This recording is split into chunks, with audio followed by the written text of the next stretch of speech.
President Trump's nominee to the Supreme Court, Neil Gorsuch, will be sworn into office in two ceremonies today. Chief Justice John Roberts will administer the oath of office to the new justice in a private ceremony at 9 o'clock this morning at the Supreme Court.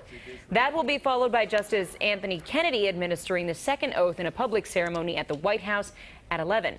The Senate confirmed Judge Gorsuch on Friday in a mostly party-line vote that reflected weeks of political fighting. Meanwhile, President Donald Trump is back in Washington, D.C. this morning after spending a working weekend at his Mar-a-Lago resort in South Florida and Palm Beach.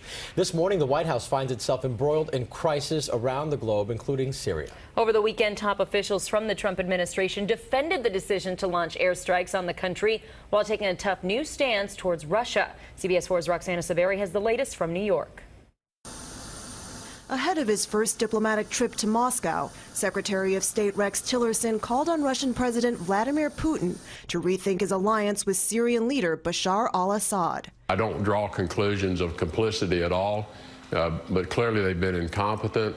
And perhaps they've just simply been outmaneuvered by the Syrians. Other members of the president's foreign policy team went even further. UN Ambassador Nikki Haley scoffed at the Kremlin for insisting that the Syrians did not use chemical weapons. It cracks me up that Russia can say those things with a straight face. I mean, truly, it is amazing that they continue to cover for Assad. Haley also said it's unrealistic to wait for the Syrian people to oust Assad, putting her at odds with Tillerson, who said regime change is not the U.S. goal.